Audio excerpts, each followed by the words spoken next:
Hello everybody, this is not a drill. I just got home and it seems like there was a package delivered.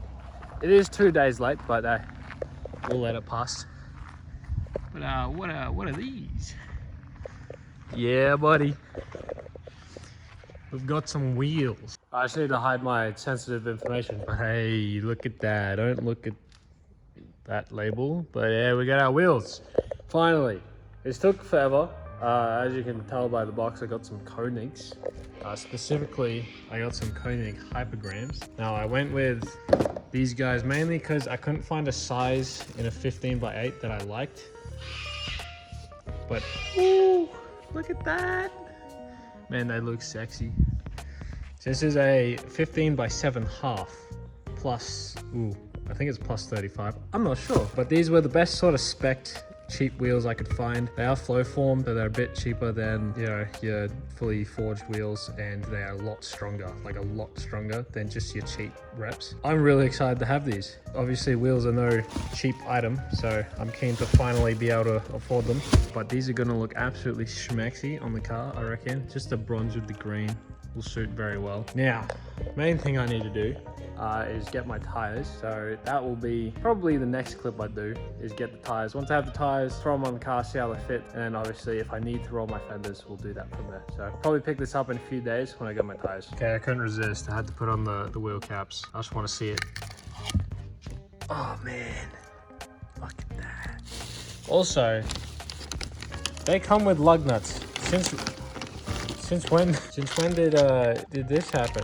I don't remember ever buying wheels with lug nuts. Like, not to spoil it, but I spent a considerable amount of money on lug nuts. They're stupid expensive, but they came with some, which is fine, I guess. We'll have a spare set. But anyway, so it comes with everything. Let's get some tires. All right, I've made it home from the tire shop. Man, look at them. Got some fresh tires on our wheels. We went for some Falcons. These in particular are the RT615K Plus. They're, I don't know how to say that. A Zenith, whatever. I got a 20550 R15. Thought that was a decent size, and I am really keen to put these on because these are gonna look absolutely fat against. Oh man, that's gonna look mean. I assume I'm gonna have a fair bit of camber adjustment to do and coil over height to make them fit without rubbing. So wish me luck, but that's what we're gonna jump into, and hopefully these go on all right without too much modification. Fingers crossed. But yeah, we'll jump to that now.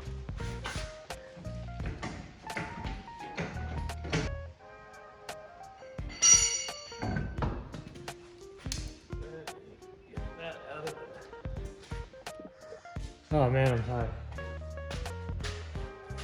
I ran all the way to get these bad boys. It is some Mishimoto super lightweight lug nut. Quick unboxing here. Got these guys. Super lightweight aluminium. These are expensive, man. Look at that. All right, there you go. There's our first wheel done. Now, as it sits, we're pretty close, so we'll see how we look once we drop it. I'm gonna need to do that very, very slowly. Ooh, that was too quick. Okay, it's down.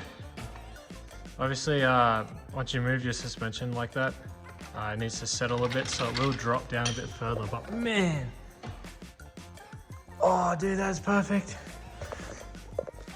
Oh, we could even go a little bit lower, I reckon, but for now, that's okay. We'll leave that. Oh, dude. Oh, that's gonna look so sick once it's on all fours. The back is gonna have a fair bit of natural camber in it because I don't have camber arms yet. The front, we have the adjustable, so that's all good to go. But dude, oh, that looks so sick. And unfortunately, before I can rip it hard, I'm gonna have to go get a wheel alignment because I don't want to chew through these tires. Because these bad boys, well, in terms of tires, they're actually pretty cheap. They were like 240 bucks a piece. My wheels were 260 bucks, so like this whole thing's not too bad. But normally tires are pretty expensive, but I'm confident in these bad boys. So let's go ahead and throw the rest on. It's been maybe a week or so since that last clip, so I have zero idea where I am up to. But today,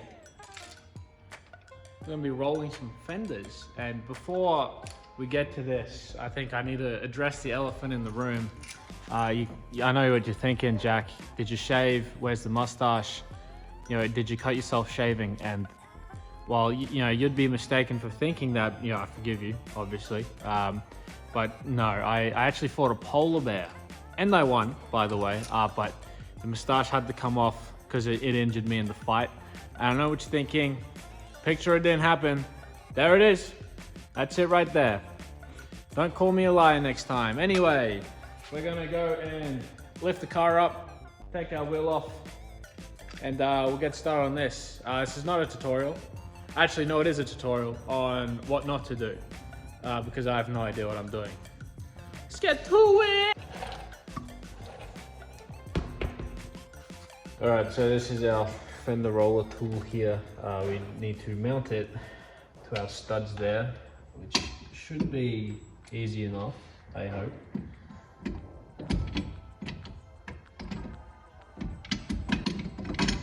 Oh, there you go. Okay, now we are mounted on. Alright, now we're mounted on. This is sort of what our setup looks like. We've just bolted this to our hub, and we've got our roller up the top here, which we want to slowly press this guy further up onto the fender, and we just roll them up and roll them down, just like that. So we adjust our tightness with this handle here. I think we go. We can go this way. I sort of need two hands, but we slowly tighten it, roll it, slowly tighten it, roll it. Now, you're meant to use a heat gun to warm up the metal so you don't crack the paint, but I don't care, and I don't have a heat gun either, so I'm not going to go buy one. So I'm just going to fold the metal. I mean, paint's not really a worry of mine at the moment, I don't think. So we'll do our best, but I don't want to spend more money. So we'll see how we go. Because it's not exactly a very big lip. It's very small. Like that's it. That's all of it. So what we'll do is, I guess, do a quick time lapse of me rolling this fender. Problem is, like, my fenders just move heaps because they're not, well, this one's not bolted down in the right spot. So I think I just have to like hold against it to roll this specific part. Because this is all fine. And I reach down here, look how much flex is in this. Because there's so much flex, it doesn't really roll that bead, it just pushes the fender outward. So I don't know. And again, this is how not to do it. You're meant to like heat up your fender, do it slowly. I'm impatient and I just want it done. We're gonna take a look on how we did.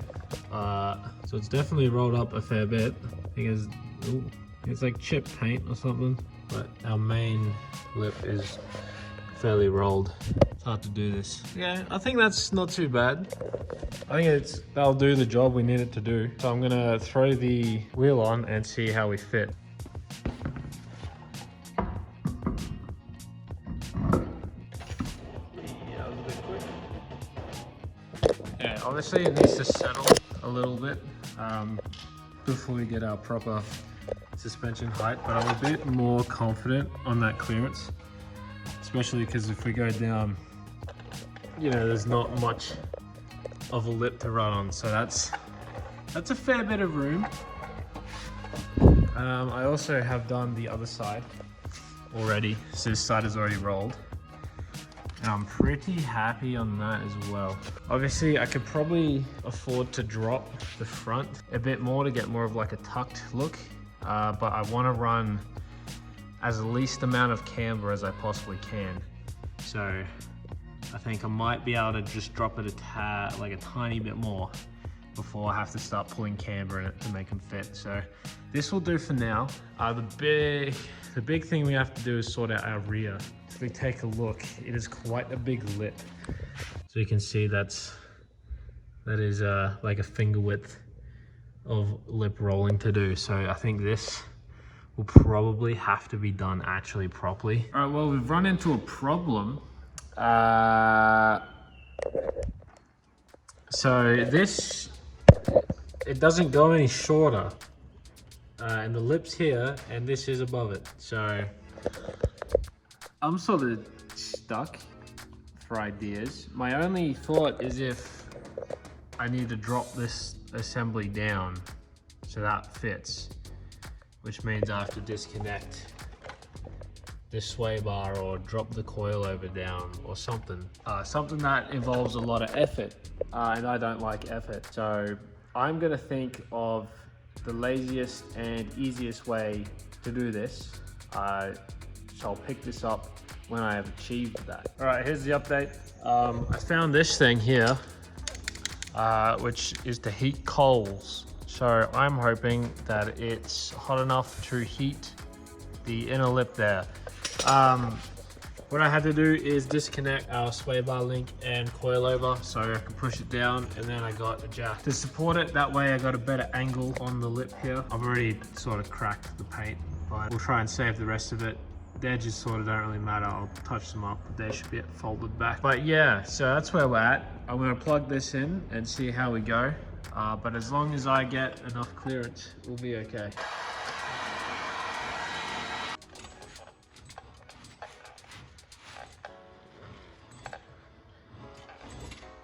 Take a look here. We are fairly up.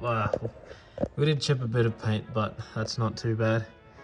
But we're fairly up there if we compare that to the other side. So that's how we started. You can really see how far that sticks out. Then onto where we are now.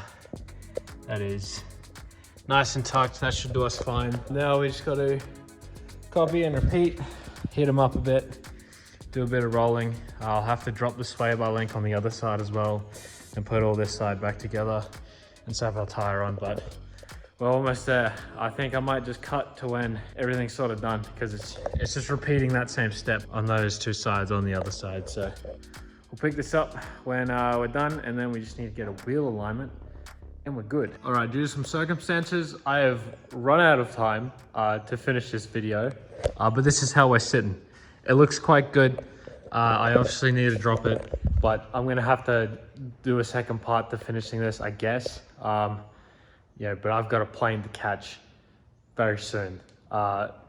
You'll see where, hopefully quite soon. But that's it for this video. Thank you for watching. Like and subscribe, and I'll see you next time. Peace.